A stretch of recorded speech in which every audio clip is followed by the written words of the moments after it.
Awesome. You can't see me, but I'm Riccy. And my internship placement for this spring semester was Asylee Women Enterprise. Let's continue.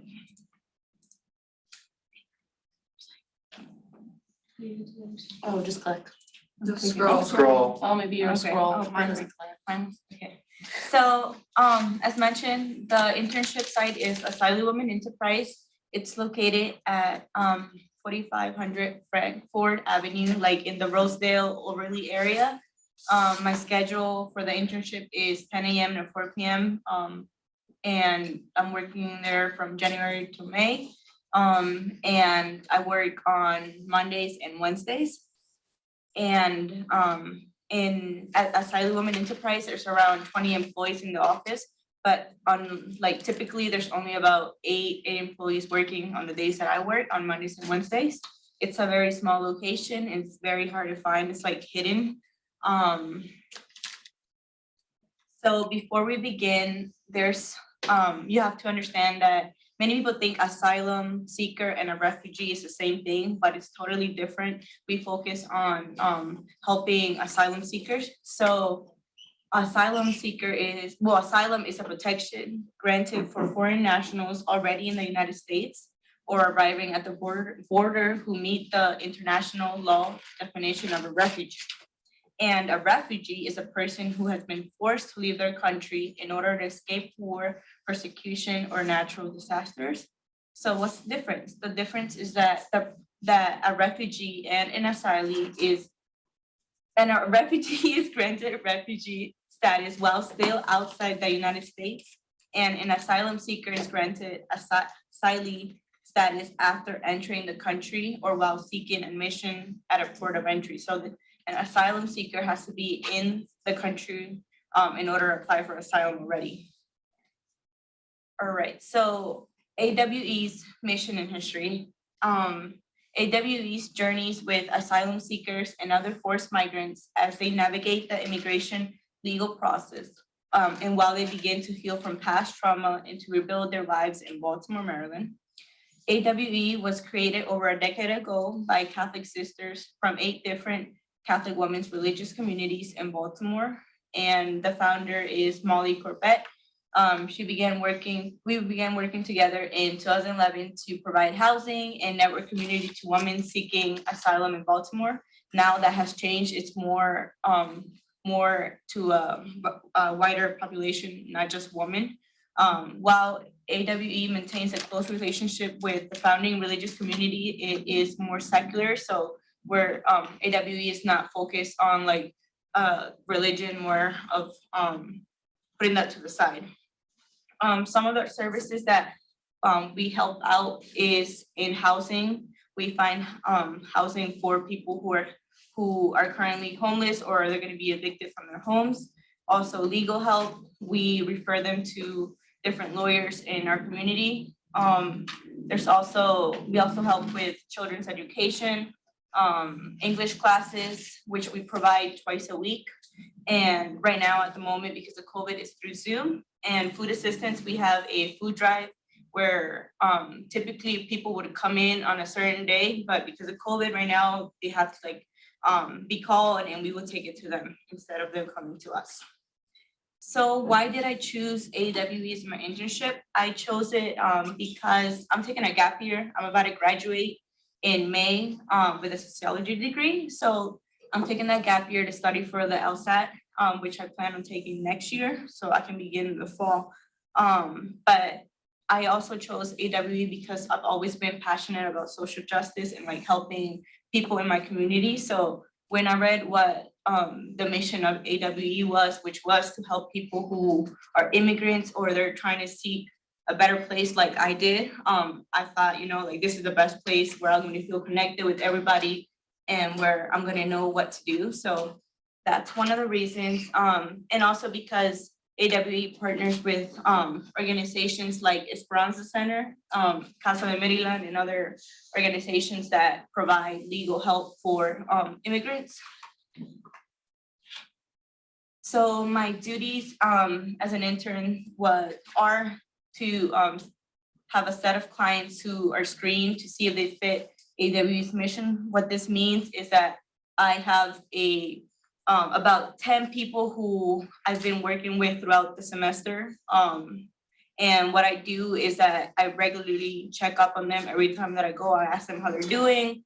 I usually, in the beginning, when I'm first meeting them, I introduce myself, say that I'm an intern, but I'll be helping them along with my supervisor, and they're usually okay with it. And what I do is that I look for housing, employment, or people who don't have any legal status. What I do is that I try to get them a tax ID. If you don't know what tax ID is, for people who don't have a social security number or a work permit, so they're able to work legally. So that's what I usually try to do with the clients. And when I screen them, I also ask them like when they came to the United States, because in order for us to help them, they have to have a certain time that they've been in the United States. I also work with Excel, Microsoft, Dropbox, Google Voice a lot. Like, I think this is very helpful because everywhere that I go, I usually use technology. So like, I really wasn't that good before I started the internship, but now all of our documents are in Excel and Microsoft Dropbox. So like, I've been having a lot of work in that. And another duty is that I have to be compassionate and open-minded to the mission that AWE strives, because AWE serves a diverse community and people coming from different backgrounds. I have to be very open-minded and compassionate when I speak to the clients. So my typical day at my internship, as mentioned, I go to my internship Mondays and Wednesdays, 10 to 4. And at 10, I arrive at the office, I get settled in, unpack. I check in with my supervisor and ask about the tasks that I have for the day. Usually it's screenings, calling people, checking up on them, making new phone calls. And then 11 and 1, I make phone calls to clients I have been working with throughout the semester. Then 1 to 2, I go to my lunch break. And then 2 to 4, as mentioned, I make various calls to various jobs calls to see if people are hiring. Some of our clients are all the way in Cockeysville, others in Glen Burnie, so they're all spread out, and I have to look for housing and employment options near them, because most of them have kids who are already in a school in that area. So like, taking them out and locating them in a new area would just not work. I also could, I've done 2 forms of tax identification numbers. So with our clients, there's 2 people who have been helped through that, who didn't have any form of legal employment status. So I helped them with that. I've done so many screenings of calls, like I've probably done like, I called like 100 people so far. It's like a lot. I also have called homeless shelters to see if they have room for people who are about to be evicted. So many families. I've helped a dad who has 2 daughters, a 13-year-old and an 8-year-old, but because they're girls and he's a male, usually they cannot be in the same homeless shelter together. Therefore, I have to look in various different places to put them together, because we're not going to put their daughters in one shelter and him in another. I also translated for a women's group event one time. It was an emergency.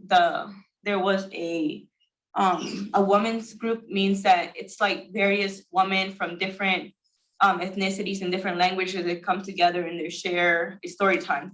One person shares a story, and like they have like 4 translators, a Spanish, a French,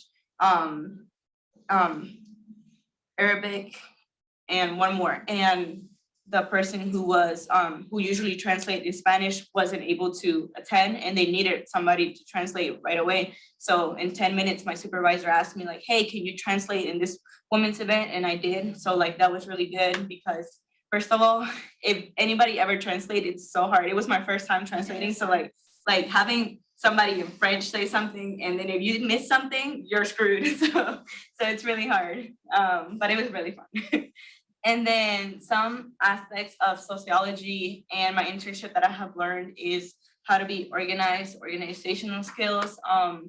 I've learned that there's many norms and behaviors that are expected at my internship site.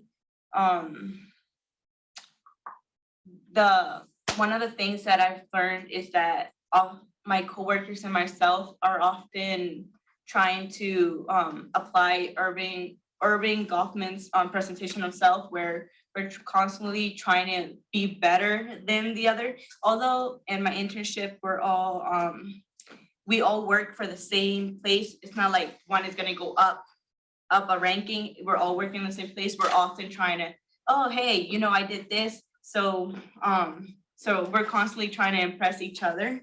Let's see what else. I have one more thing here.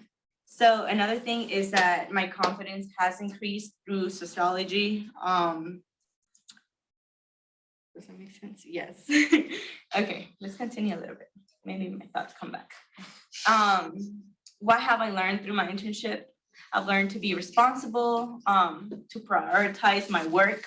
While I am at my workplace, I am focused on just that, just being in the moment and doing my work, not my internship work, nothing else, not school related or anything else that distracts me. I've learned how to speak to clients who have had traumatic experiences. I've learned how to apply for rent and housing assistance. I set up appointments for families who do not speak English at different places, MBA.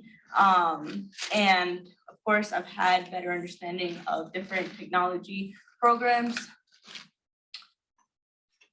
Then in my final paper is going to be on the challenges and trauma that asylum seekers face when they leave their country, and how organizations like Asylee Women Enterprise offers services to immigrants looking for asylum or adjustments of status in Maryland. So this, my final paper is going to be very relatable to my internship, just because I have learned so many experiences from our clients who have been approved for asylum.